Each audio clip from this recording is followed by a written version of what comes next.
plus time-traveling lesbians. That's really all you had to say.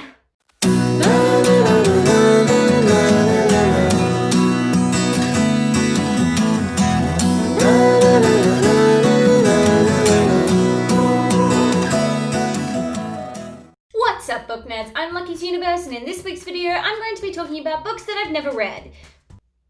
Books that I never said I read. Wonderful, Lucky. Set the tone for the entire video. Good job. This is like a spin-off to my old monthly wrap-up videos because this bitch is too inconsistent for the monthly shit, so it's like a new installment where I get to talk about books that I've read recently without giving myself time constraints. So in this video, I will be focusing on books that I've read in the last couple months that I might not have talked about in previous videos, and that's pretty much it. So, all right.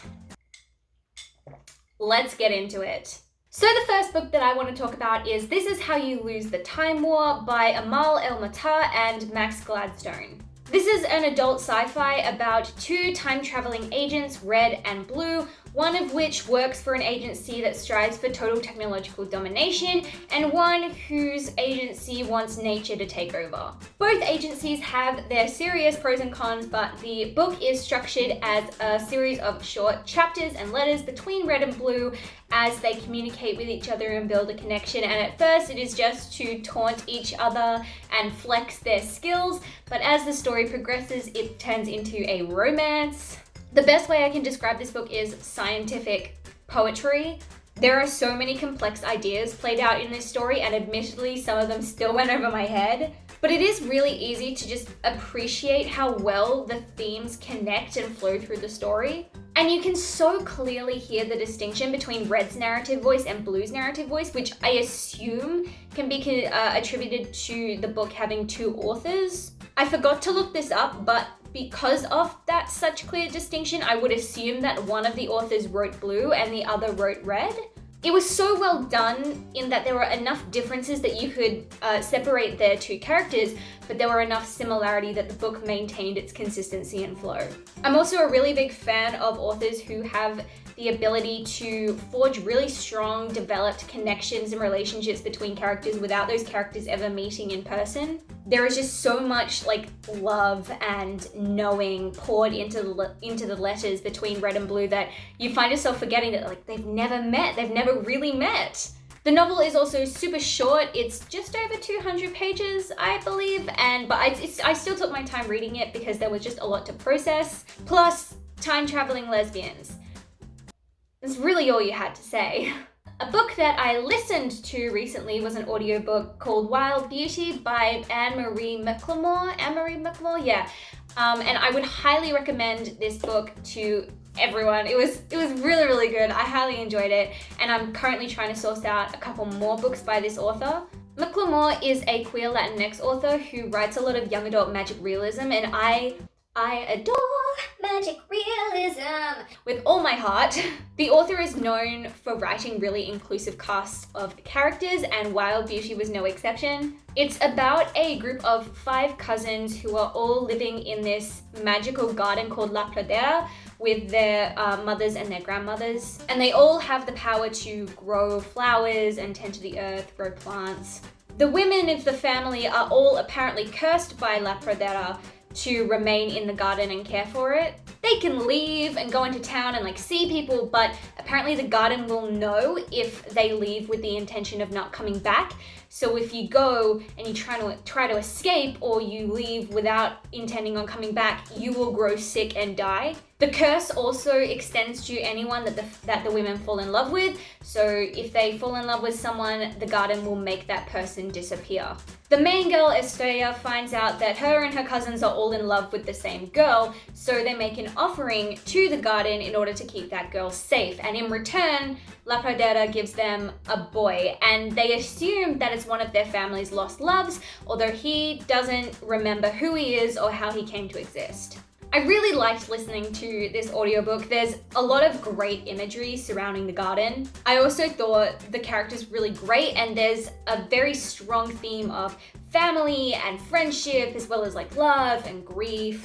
I definitely want to read more from this author, as I said, because I am trying to diversify my reading. I made an effort last year and now I kind of want to improve on that. So I am sourcing out a couple more Latinx stories, and actually currently, as of this moment, I am reading We Set the Dark on Fire, which is a very popular Latinx novel, and so far I'm enjoying it. Next up is A Darker Shade of Magic by V.E. Schwab. I have been getting around to reading this book for what seems like years, and I finally read it.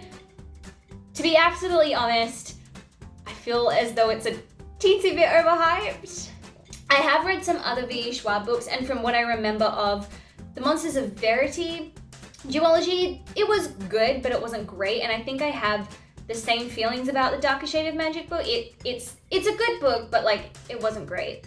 For those of you who don't know, it's an adult fantasy story about two main characters. One, a man who can travel between the 4 different worlds known to this universe, and then he carries correspondence between the royals of each universe. And then there's this girl who belongs to one of the worlds, and she longs for escape and adventure. There's a little bit of romance, a little bit of mystery, and a little bit of political intrigue. All up, I feel like the concept was promising. I did enjoy the world building for the most part.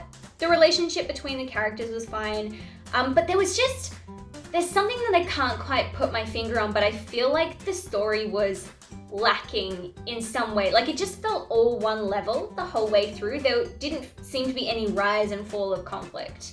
Anyway, I'm still planning on reading the rest of the series, and I hope that the pace picks up in the coming books.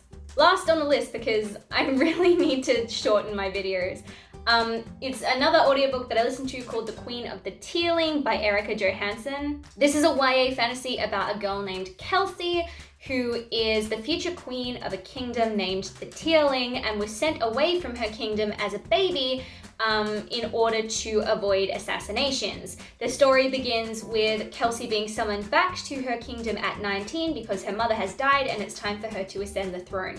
I quite liked this book. I'm glad I listened to the audiobook instead of physically reading it, because I have seen the book in print and she be thick. Also, the woman who narrates this book sounds like a very elderly British lady, and at times just got so enthusiastic about the story. It was just very pleasant to listen to. I liked Kelsey as a character for the most part. I felt that for a female protagonist, she wasn't really that annoying.